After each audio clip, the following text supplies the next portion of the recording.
Estamos a día 72 de esta cuarentena por el tema del coronavirus. Tenemos, de acuerdo a los últimos datos suministrados y registrados, 16.200 casos en total de coronavirus en la República Argentina, 795 nuevos casos, 4.788 personas recuperadas y 528 muertos. A través de este editorial voy a tratar de ser lo más justo, lo más puntual, lo más equilibrado y objetivo posible. Primero, felicitar al presidente de la Nación, Alberto Fernández, porque si nosotros hacemos un cuadro comparativo con el resto de los países del mundo y de Latinoamérica, estamos muy bien posicionados. Tenemos muy pocos casos y tenemos muy pocos muertos. Así como otras veces hemos sentido vergüenza de nosotros mismos con la inflación, que somos el segundo país después de Venezuela, sobre todo aquí en Latinoamérica, hoy tenemos que sentirnos orgullosos desde el punto donde estamos. El presidente va a hablarle a los argentinos el día 7 de junio, exactamente dentro de una semana. Vamos a ver cómo sigue esto y qué medidas se implementan. Veremos si se flexibiliza o se endurece. ¿Por qué se pueden endurecer? Porque faltan muy pocos días para el invierno, vienen los días de frío y pueden aumentar los casos. Sería casi de sentido común que se endurezcan estas medidas que se han tomado hasta entonces. El tema es que venimos en el día de ayer de algunas manifestaciones públicas, de personas que tienen distintas necesidades, algunos son trabajadores, también en el caso de los médicos han marchado y se han manifestado. Entonces, esta es una semana de análisis, de evaluaciones y de ver de qué manera se puede consensuar para llegar a un buen puerto. Dije que quería tratar de ser lo más justo y equilibrado posible, y voy a tratar de serlo. A pesar de las felicitaciones que le he hecho llegar al presidente de la Nación, tengo algunas críticas. La primera de ellas es desde el vamos, desde el día que se implementaron estas medidas. Se hicieron de un jueves para un viernes, en el lapso de algunas horas. Teníamos 8 o 10 casos de coronavirus en la República Argentina y tan solo 2 muertos. ¿Por qué no se le dio el lapso y el tiempo necesario a las personas para poder acomodarse? Hubo gente con necesidades, hubo personas con problemas, gente que había viajado al exterior o al interior del país, ya sea por vacaciones, ya que estábamos en periodo vacacional, y no podían retornar a sus casas. ¿Cómo podemos saber qué le sucedió a esas miles de personas y cómo se las ayudó? Hubo gente que indefectiblemente no tenía dinero para sostenerse. Estaban en el exterior, estaban en el interior, repito, ya sea, como digo, por vacaciones o porque pudieron ir a visitar a un pariente o pudieron ir por trabajo. Iban por un lapso de días determinado. No podía dejar a esa gente varada afuera y con las necesidades propias de cada uno. No se habló al respecto. No sabemos qué pasó. Los medios solamente informaban del coronavirus y los cuidados y la medida de prevención y si la gente salía o la gente no salía. Pero jamás supimos qué le sucedió y qué les pasó a nuestros hermanos argentinos que estaban padeciendo y la estaban pasando mal. Eso por un lado. Por otro lado, todos hemos aprendido en este tiempo cómo nos tenemos que cuidar, qué es lo que tenemos que hacer. Sabemos bien que no tenemos que lavar las manos todos los días a cada rato, en la medida que se pueda, que dure 20 segundos ese lavado, utilizar alcohol en gel, tener un distanciamiento con el otro de al menos 1 metro, tratar de no salir de nuestras casas, salvo por lo necesario. pero ya, como dije al principio, van 72 días de esta pandemia, de este problema que es a nivel mundial, y llegó el tiempo de reflexionar. Cada uno de nosotros ha aprendido qué es lo que tiene que hacer.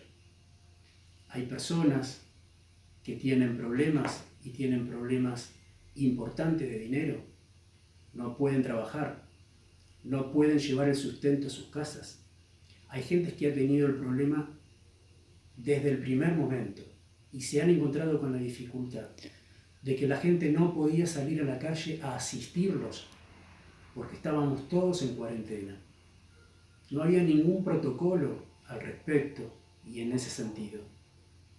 ¿Qué hacer si un pariente vivía en la capital y se le había terminado el dinero?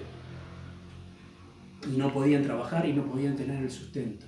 ¿Qué hacer? No se podía salir a asistirlo. Se tomaron algunas medidas. Se le dio una ayuda importante de 10.000 pesos a los monotributistas categoría A y B. También se otorgaron créditos a tasa cero a pagarse en enero del año 2021. Pero esto no alcanza. Hay personas que viven en situación de calle, que no sabemos si se las asiste o no y cómo, que vivían de la dádiva de las personas que transitaban. Hay manteros que se hacen el día a día vendiendo sus productos a las personas que transitan y a las personas que caminan, que ya hace 72 días que no pueden hacerlo. Digamos que hay un problema importante en el sector gastronómico, en el sector hotelero, que va a ser por mucho tiempo y no sabemos de qué manera se los va a ayudar y si se los está ayudando. Muchas veces vemos por la televisión a los dueños de restaurantes que piden una ayuda, que de alguna manera no pueden pagar el alquiler y no pueden pagar los sueldos. Pero también están los mozos, eso no lo vemos, los mozos que viven casi de la propina o que llevan una parte de su ingreso importante a sus casas en función de esto, de la propina. Hay mucha gente que la está pasando mal en la República Argentina. Por eso le quiero decir, señor presidente, que dentro de una semana le dé a los argentinos una buena noticia. Flexibilice un poco estas medidas que se han tomado. Permita que la gente vaya a trabajar. Permítalo, lo necesita. Eso también es salud. El general Perón decía, el trabajo dignifica. ¿Sí? El trabajo también es salud. Hay gente que tiene otras patologías, cardíacas, por ejemplo, y necesita del trabajo para vivir. Y esto le hace mal. Esto le hace mal. Es difícil sostener esto por mucho tiempo. Se han dado algunas estadísticas también que lo favorecen y que lo felicito. Por ejemplo, dentro de esas estadísticas bajaron mucho los casos de gripe, que prácticamente no hay, y los accidentes de tránsito. Si usted sigue esta lógica hasta el momento, posiblemente dentro de una semana, en función de eso, prolongue esta cuarentena y me vaya a decir, tenemos pocos casos de coronavirus, prácticamente ninguno de gripe y ningún accidente de tránsito. Entonces, usted no puede prolongar esto por tiempo indeterminado en función de estos números, porque esta cuarentena la fue prolongando en función de los buenos números que le daba la estadística del coronavirus. Por eso yo lo felicito por el primer paso que dio por las primeras 2 semanas o 3 semanas. Pero ayer tuvo marchas, ayer tuvo gente que se manifestó en este sentido, que dijo, no, queremos ser libres, la libertad está garantizada en la Constitución. La gente ya aprendió, la gente sabe lo que tiene que hacer. Entiendo que haya sectores a los que haya que cuidar, como por ejemplo los ancianos, las personas de 60 años en adelante, que se tienen que cuidar y tienen que estar en sus casas y no tener contacto con otras personas en la medida de lo posible. Pero hay otras personas que tienen la necesidad de llevar el sustento a su casa, como se lo acabo de manifestar. Deje rodar la pelota, deje que los jugadores salgan a la cancha y hagan lo que tienen que hacer. Póngalo a prueba, al menos eso. Por eso, esta semana es clave, usted va a hablarle a la gente dentro de 7 días y espero que nos dé a todos una buena noticia.